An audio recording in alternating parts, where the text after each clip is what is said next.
Welcome back to the channel, everyone. This is No Dust here, and we're going to go back to our No Dust No Worries budget rogue climb by opening some juicy packs. I promised this last time when we finished our Warlock run, so let's get into it.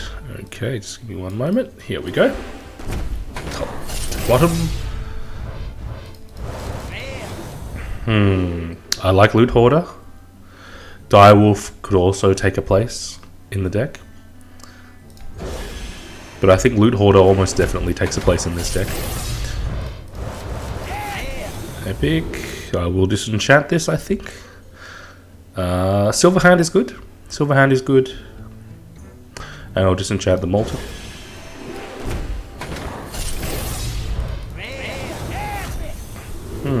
Yes. Ooh, it's going to be painful to disenchant this, but since this is the intention of my run, just reiterating the intention of my run, no epics, legendaries, or adventure cards, I might as well disenchant this to reach my 3000 dust. So why do I say 3000 dust? Because if you have a deck full of 30 rares, each one of them costing 100 dust to craft, well, that's 3000 dust. You can't go any above, and the lowest you can go is 0 dust, because I can go just all the way back to a basic deck. Tiger's good. Armani's not great in Rogue since you can't activate your own Armani. Come on, give me some shredders. How funny would it be if I opened a Dr. Balanced? Auto Barber is excellent. Antique Healbot is also something I can consider, although I think it's a little slow. The heal is great, but I feel that the card is a little slow. Okay, let's open up some more. No Dr. Boom. That's okay. Exorcist is not too bad either. It's a decent tech card, but in its current state, it doesn't challenge what you normally want to play it against, which is Shredder. Well, you can't actually play it against Shredder because Shredder is turn 4, but it's no good against Shredder late game, but it is good against things like Haunted Creeper and Mad Scientist. Those are the ones that you generally see. Prepare yourself. I thought I opened one of these packs already. Why do you keep talking to me? Anyway. Fallen. If I were, if you've had enough of talking for, what's his name? Is it Bolvar?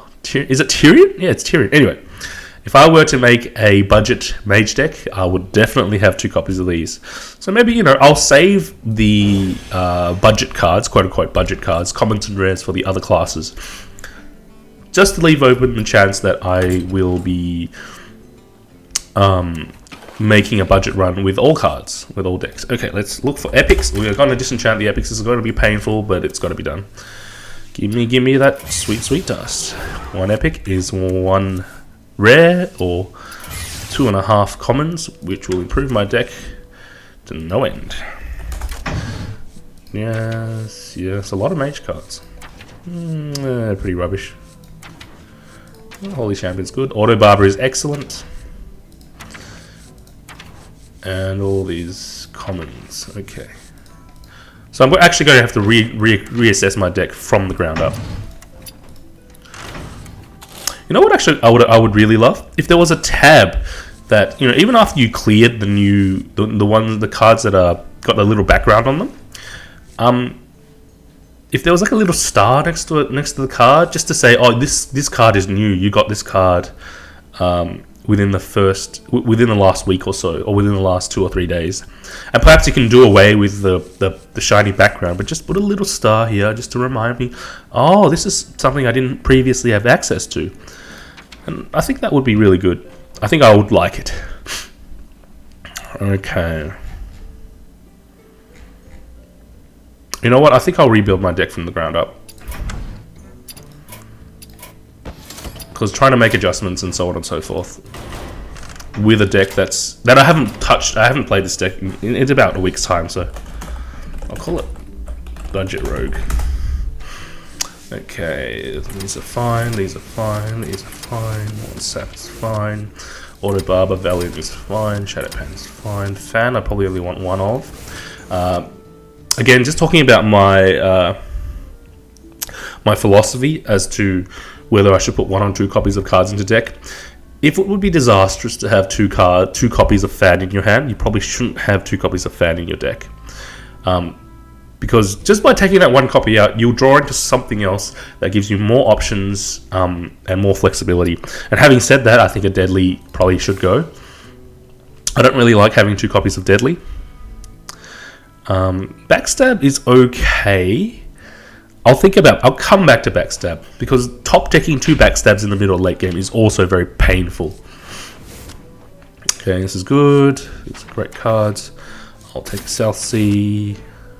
Ooze is fine. I've got Buccaneer.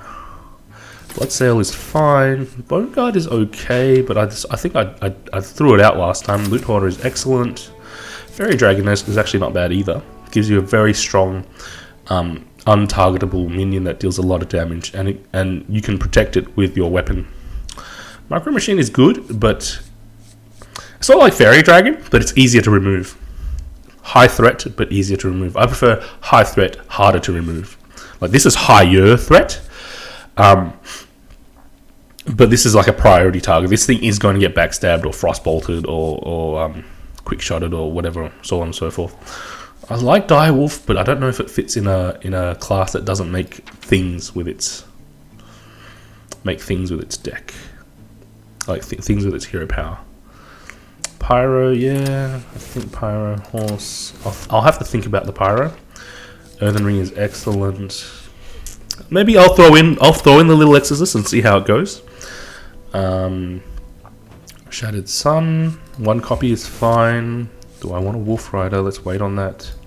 In terms of 4 drops, Dark Iron is good, even double Dark Iron. Refreshment? Or Senjin? I think I had Senjin previously. Let's go to my finishes. Yeah, I want the Kraken. I'll take a Force Tank. And in terms of 7s, the 7s aren't great. I'll be using Sprint as a 7. For 6s, I'll run an Ogre. Although, if I had access to it, a Sunwalker would be much better, because I already have my Ogre. I have a 5-drop Ogre. But if you 5-drop Ogre into 6-drop Protect the Ogre with a Sunwalker, that becomes really powerful. As opposed to 5-drop Ogre, 6-drop Ogre, which is more aggressive, but less board control-y. Anyway, I'm going to need some card draw in this deck. Well, I already have some card draw, but let's see. I'll put in a Gnomish. What do I take out? I have a lot of 2-drops. I'll take out a Lose, put in a Gnomish. Do I want 2 Dark Irons? I don't. Again, with the Dark Irons, I don't make dudes. I think that actually I will craft a Shredder. Perhaps even 2 Shredders. Let's just stick with 1 for now. I'll take a Dark Iron out for a Shredder, because Dark Iron is good if you have something on the board. Shredder is good always. That's 4 drops. Is that okay? I think that's okay. Also, whenever you're building a deck, you need to think about your win conditions. And since this is a tempo rogue deck, I will have to I will craft my win condition. And what is my win condition? Well, it will be Oil Flurry. And Oil is a common card, and Flurry is also Flurry is rare. But luckily, we got a ton of dust from disposing of certain things. Now, I think I get rid of the Pyro, because Oil Flurry represents some board clear, and that's why I had the Pyro. What else do I get rid of? Do I lose a Backstab? I don't have any spell power in this deck. I think I lose a Backstab. Painful as it may be. And I'll reassess. Obviously, I can always put the Backstab in. I think you shouldn't ever be too afraid of making changes to your deck, because you can always go back and redo them. Actually, the Little Exorcist is a little bit of a weak point. Let me see if I get any other 3s I can throw in. Silent Night is great, actually, for Oil, but it's not as flexible. I think I just swap it out for Wolf Rider. Although a Little Exorcist can do a lot of. Let's stick with it. I think it's a little weak, but we might be okay. And I think I have a couple too many 4s, 5s. How many early game cards do I? 1, 2. So I have 1, 2, 3, 4. Do I have a Clockwork? No.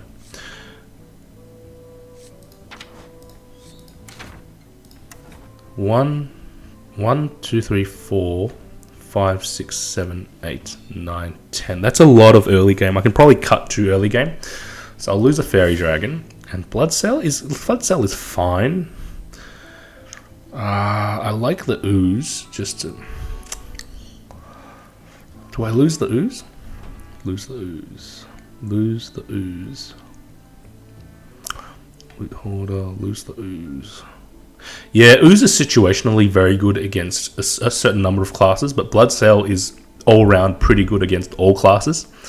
You know, given that I have a weapon up, or given that I've buffed it with Deadly, or I'm holding an Assassin. So let's lose the Ooze. Like I said, we can always come back and make some changes later on if we feel as if they didn't work out for us. So now Silver Hand is a little slow, and we already have a slow 5-drop. This is where do I run an Assassinate? Do I run an Assassinate? I feel as if Assassinate's too slow. I feel as if anything you would assassinate at that point in the game, you might as well just sap it, and it actually messes with your opponent more, because they have to think about whether they replay that Dr. Boom or that Tyrion, and if they do, you gain a lot of tempo. So let's leave that for now. I think Tiger, actually. Tiger is pretty good. It's fast and slow, because Tiger will always get its attack off. It's not cleared by any common board clears. Flame Strike only does 4 damage, so you need a spell-empowered Flame Strike. So I think Tiger is fine. 1, 2, 3, 4, 5, 6. That's a lot of finishes. I'll have to think about whether I have too many finishes or not. Now I'll put in some more 3s. Is there anything I want to craft in the 3 slot? Harvest is great, actually. Although I do want a Scarlet. Why do I want a Scarlet? You probably all keep hearing me talk about Shredder being the best 4-drop in the game. Scarlet goes toe-to-toe with Shredder. Scarlet's Divine Shield. You play it on turn 3. On turn 4, they have to think about whether they play their Shredder into your Scarlet, and your Scarlet gets a free trade. And then you finish off the remainders of the Shredder with your weapon or backstab or whatever else you can think of. Okay, now I think we are done with deck crafting. I'm going to do some saving to desktop. And I will disappear into the YouTube vortex and return shortly with an updated deck list and cost.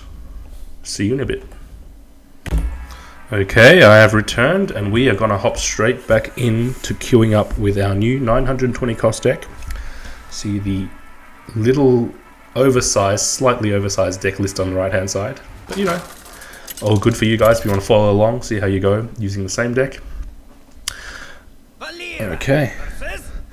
Yeah, so I intend to stick with this concept until I reach at least rank, I think I can get to rank 10 with it, and I think I want to try to get to rank 5 with it. And why do I want rank 5? Because rank 5 is when you stop getting win streaks. And I'm not going to get rank 5 this backstab. Yep. That's why we have backstab. Zoolock. I don't intend to get rank 5 obviously this season with only about 8 days left. But I do want to get rank 5 at some point. And so I think I will stick with this. It's tough. I think I'll weapon up. I don't want to play the Loot Hoarder into it. It's a little painful, because I wanted to have something on the board. Anyway.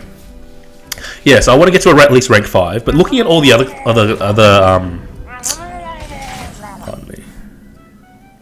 Very slow hand. I'm feeling a very slow hand. Why do I have such a slow hand? Here we go. I think I weapon up again. I'm pretty definite I don't want to play the Assassin's Blade on turn 5. Although, I don't know if that was correct or not. Let me add some notes. Deck feels a little spell heavy. Don't know if it does. Oh, interesting. Well, that's a good play for me because I get to. Ooh.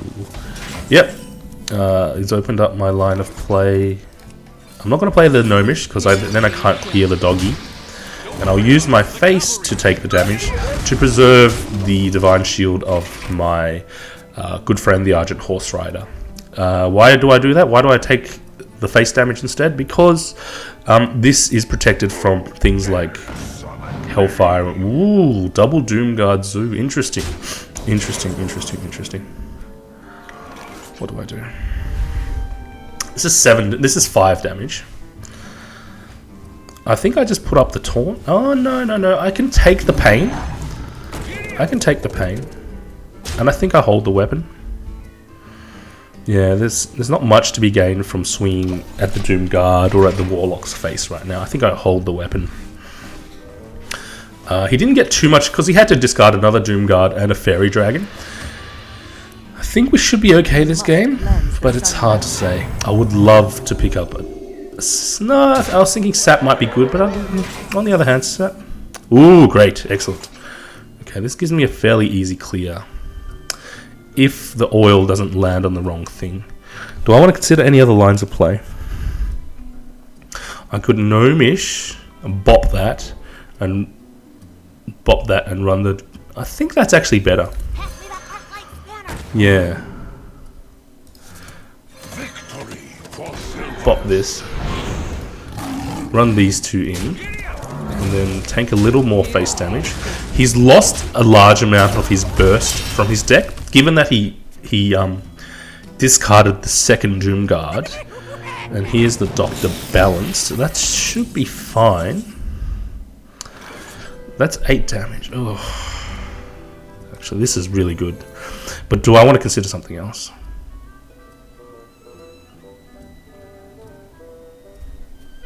No, I don't. I want to clear the balanced. I want to clear the Doctor balanced. So what I will do is get it down to... do I have to trade everything in? Or can I be more aggressive? This already blocks the Doctor Boom.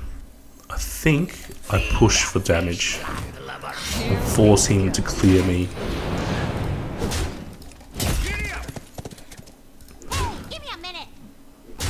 Unless he sends the boom bots into my little exorcist.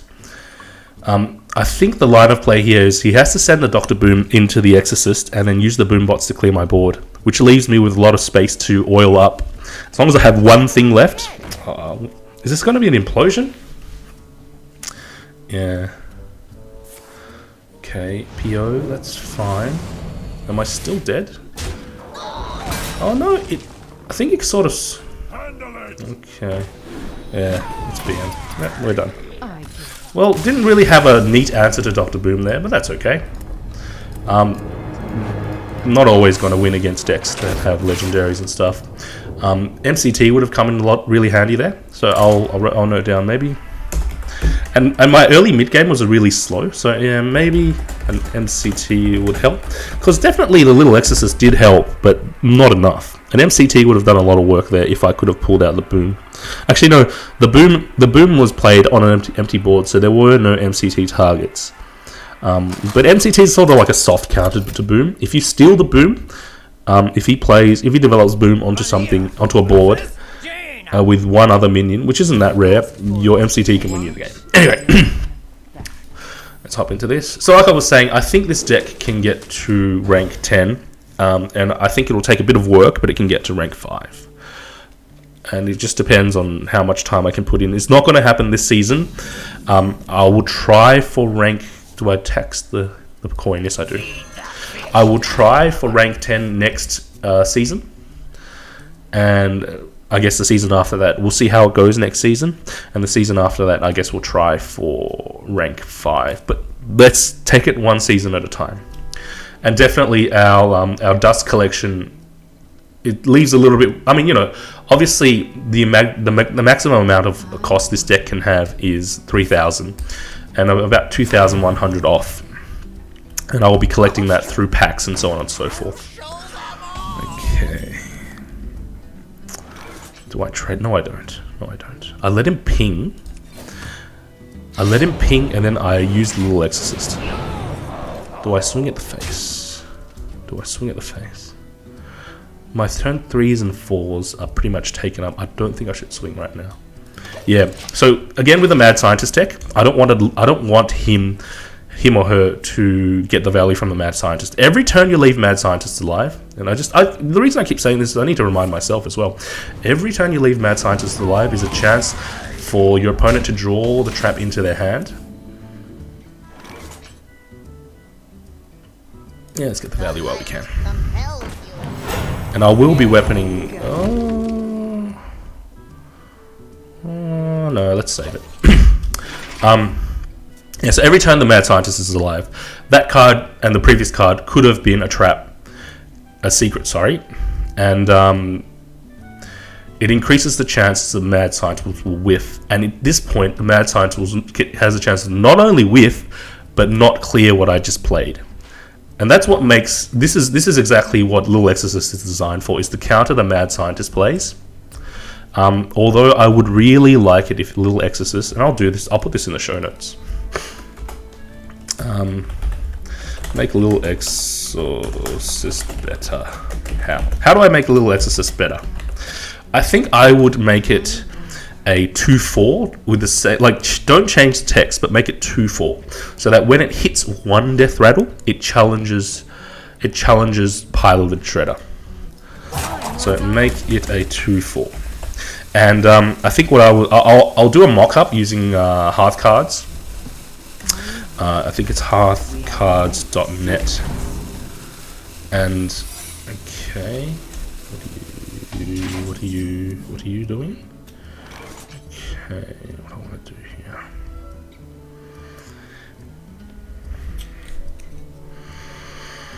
This is interesting. What is this? What is this? I'm sensing a mirror entity, as it tends to be. And I think that's okay because I can clear the copied shattered sun. So here's what it was: mirror entity.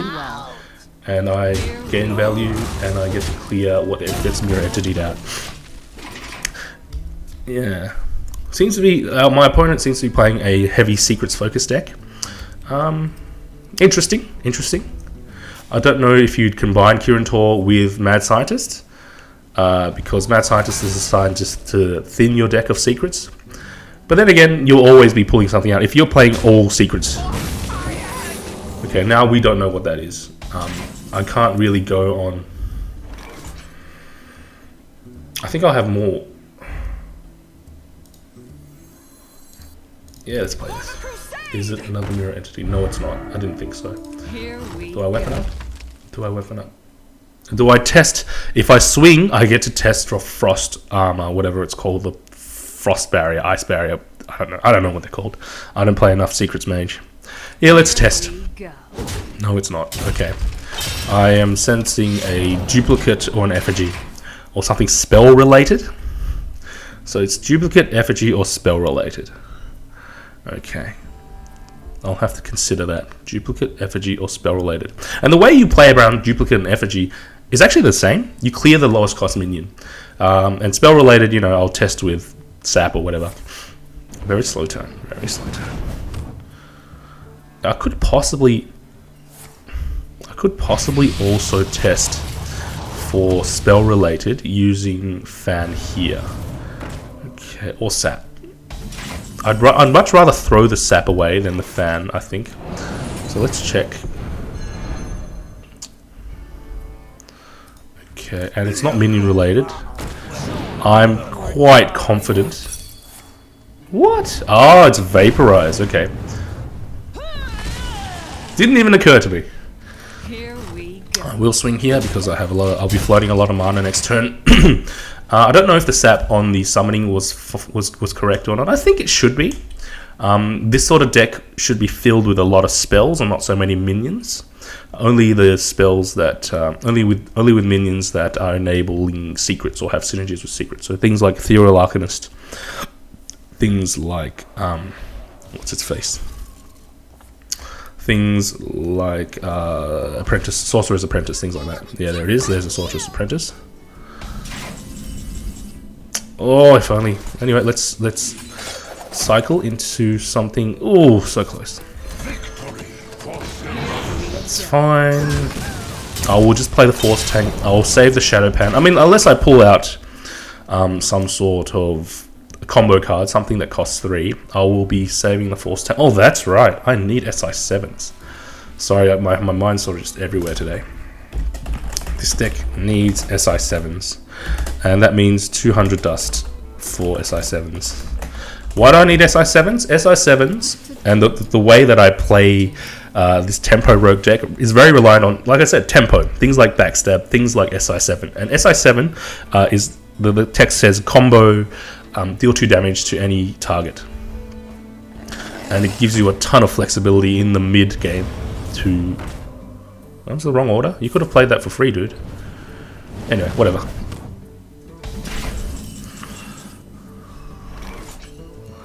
I want a Blade Flurry. No, I don't. No, I don't want a Blade Flurry. No, I don't want a Blade Flurry. I think I take the freebie. Even though the Mana Worm... But the Mana Worm doesn't challenge any of my minions.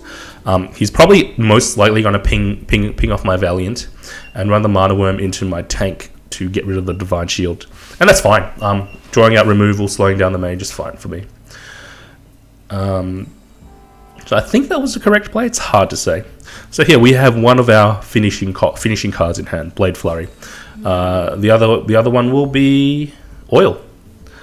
So we will wait for the Oil and see how it goes. It'll be great if we pick up a Sprint, but we have our next turn play. We will have a play the turn after as well with card X into Shao-Pan. Now, I want to ask you guys something. Is this male or female? Is this Shao-Pan rider male or... It's really hard to tell. The body shape, and it could just be like how pandas look, which like how Warcraft pandas look. But I get the sense that this Shao-Pan rider is female. For some reason. I don't know why. Let me put that in the... Shao-Pan rider, male or female? Ooh, that's some expensive removal there. And I'll link to the... Excellent. Here we go. Big efficient clear, swing in, because I have the assassins. I can assassin Shao-Pan next turn. How do I say it without offending anybody? The anonymously gendered Shao-Pan. So is it a male or a female? I don't know. I'll provide a link in the show notes to an image, and you guys decide. And that's fine, actually. I'm very much okay with the sheep going off on the North Sea Kraken, because the North Sea Kraken, the great thing about the Kraken is it's like mega fire elemental. It'll always get value. It already got value because it killed one of its cards, and it drew even more value because the sheep he had to sheep the Kraken, and then now he has to ping the sheep if he has them, and he probably has the mana for it. So sheep is actually fairly slow as removal. It's much better to just fireball something down. Okay, that's interesting. Is this spell based? I check first for minion based. It's not minion based. I mean, it's not death rattle based, such as effigy, and it could be spell based.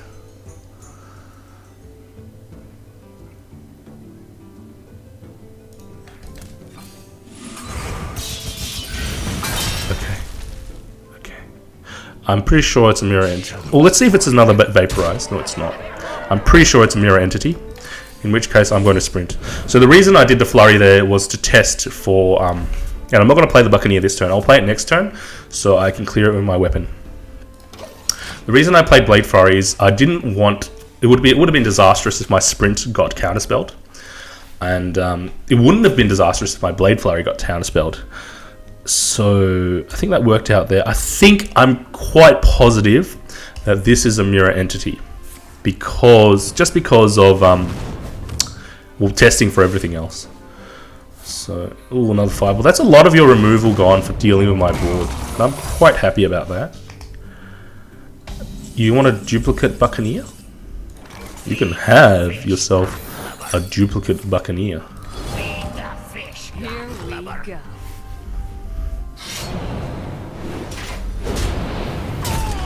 And it's not a duplicate. And it can't be a mirror entity because there's already been one. Okay.